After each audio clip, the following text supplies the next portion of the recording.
Hey guys, and happy belated holidays to all of you as well. I wanted to go and do a normal Christmas video for you guys, but as you can tell by the setup, I've moved. I've gone from recording all my videos and streaming in my bedroom to now actually having a whole studio space that I was allowed to do whatever I want with. So yeah, now I have a space to store all of my relating to my nerd virgin hobbies.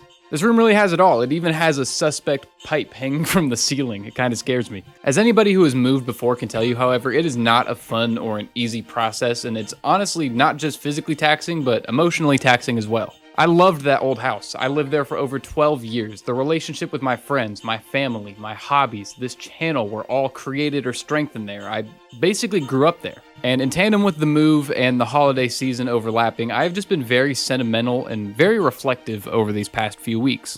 And what do animals do when something in their environment changes? Well, tough topic. I guess sometimes they go extinct. But they seek comfort. To seek that comfort, me and my little brother, shoutouts to Vance, played through New Super Mario Bros. Wii for the first time in years. I was 5 years old when New Super Mario Bros. Wii dropped, and it along with Mario Kart Wii and Super Smash Bros. Brawl are the games that consumed the most time out of me in my young childhood. Upon reflection, this game honestly changed my life, and here I'm going to tell you some stories from my childhood that will help reflect that. I promise I'll actually talk about the contents of the game at some point, but you clicked this video and you read the word nostalgia in the title, you should have known this was going to happen. Here is my copy of the guidebook for this game that I got when I was a kid, and I'm showing it to you today because it is just tattered and beaten to shit. It's proof that it actually got used. I got a lot of my guides as a kid, either on Christmases or birthdays, and to be honest, by the time I got most of my guides, I had already played or beaten the game that the guide was for, so I didn't really need it, or I just didn't read it because I don't like reading.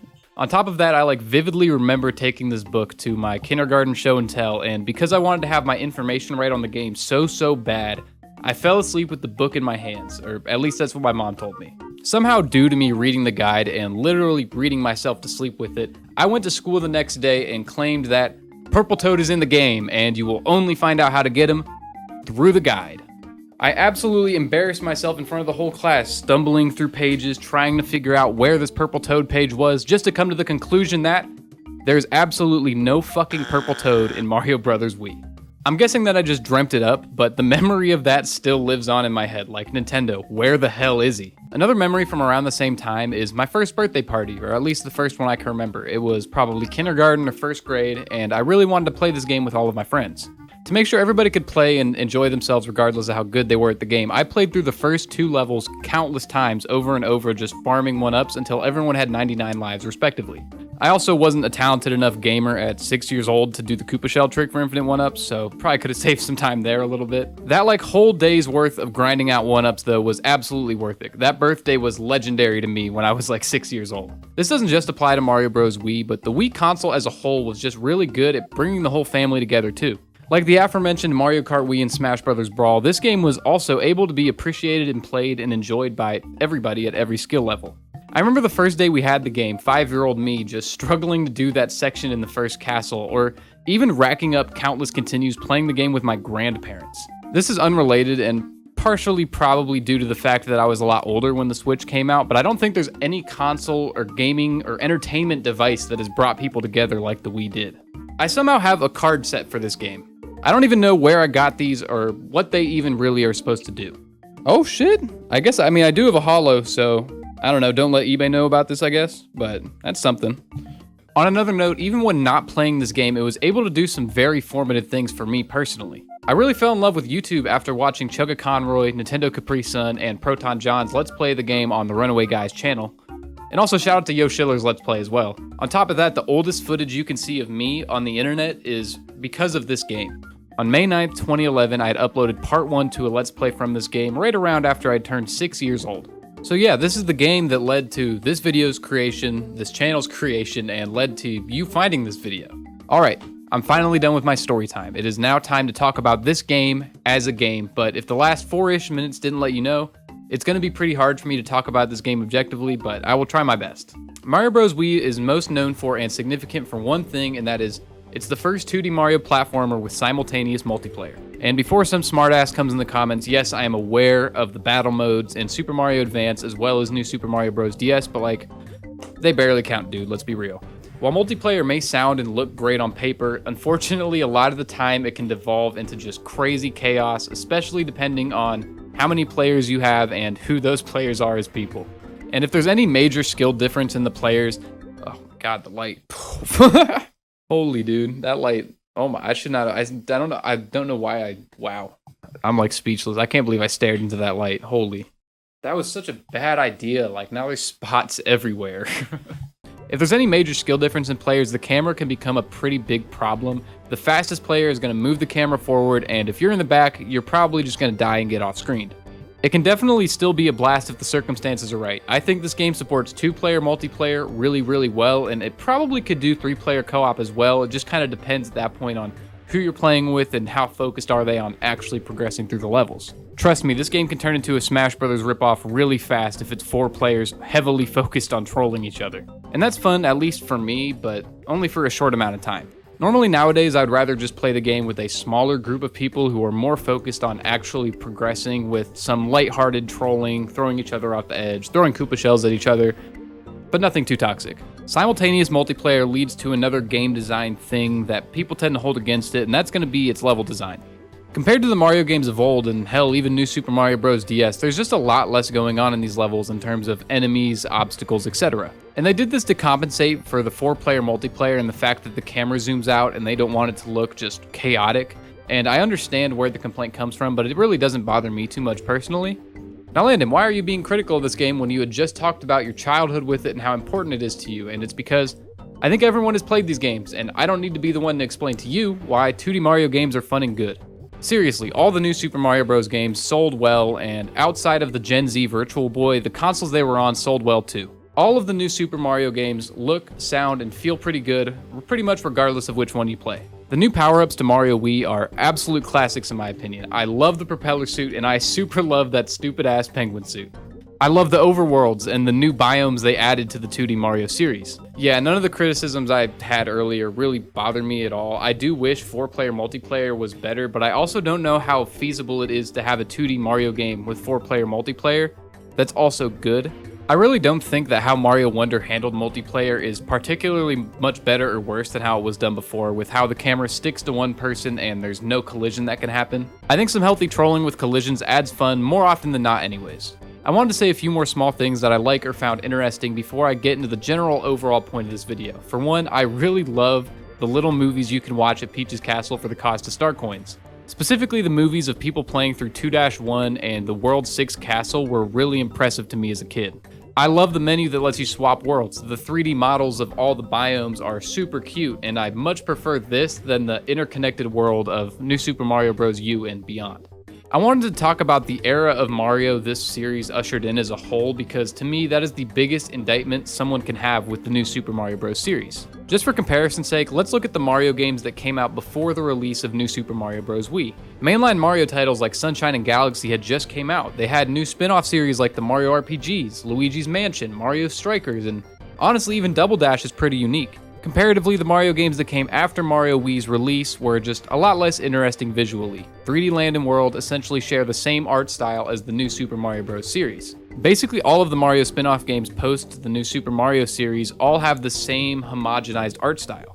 Thankfully, due to the Switch, it seems like the future of the Mario IP is going to be going back to that more interesting style of release. Super Mario Odyssey, Mario Wonder, and Mario & Luigi Brothership all have a much more interesting and distinct visual style than the entirety of the Wii U era. Obviously, the new Super Mario series didn't cause the Wii U to flop. It had many problems, the most prominent one being the name fucking sucks, or how the best exclusive for the game for the first year of its life was Pikmin 3, which is a fantastic game, but let's also be honest here, that's not a system seller.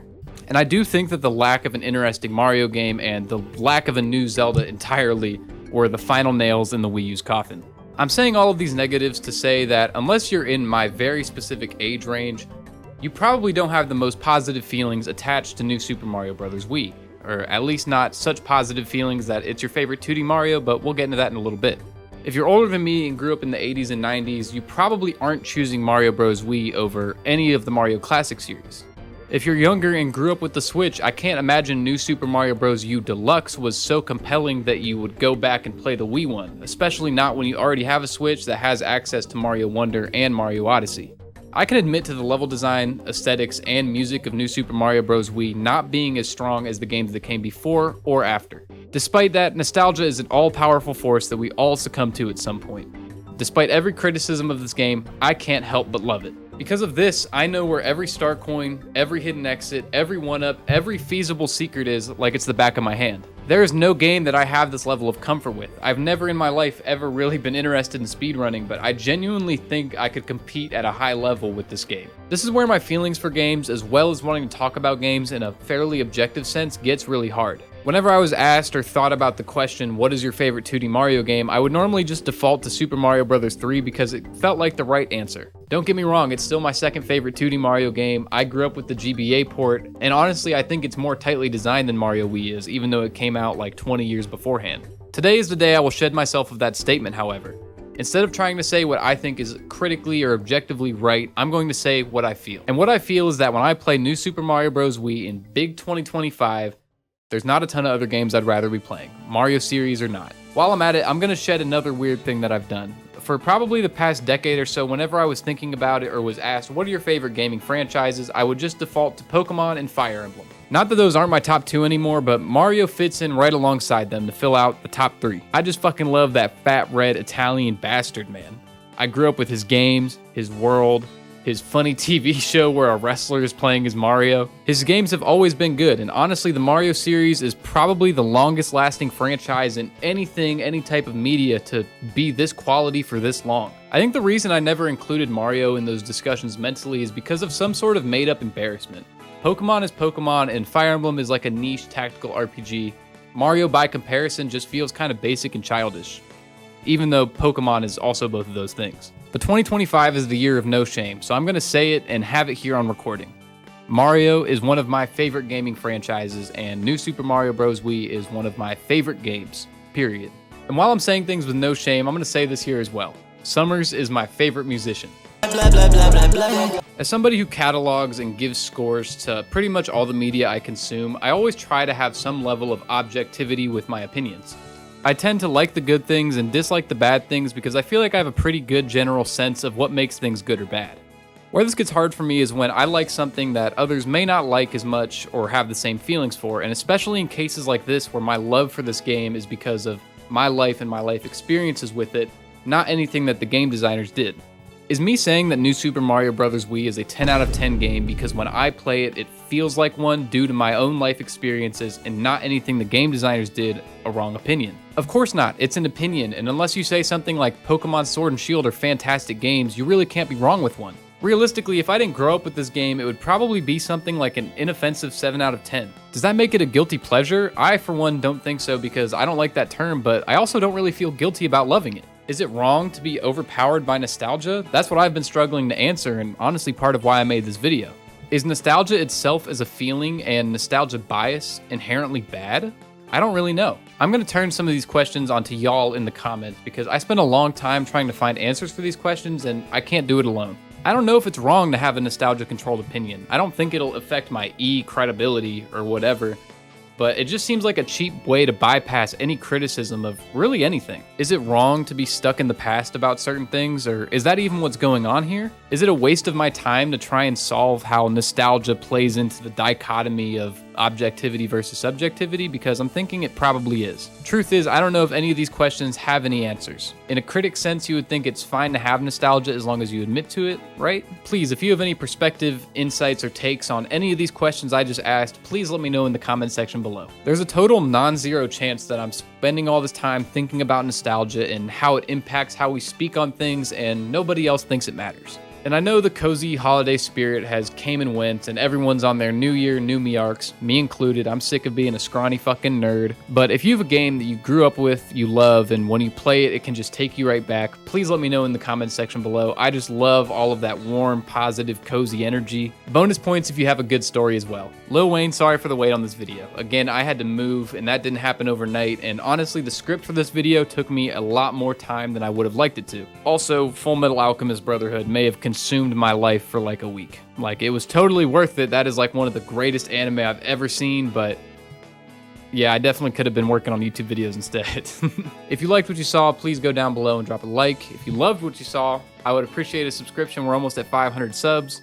And also, God, what was it? Be sure to tap into the streams. They're always a good time, and I would love to have more people pull through. That'll be all for you guys. I hope you enjoyed this video again, and peace.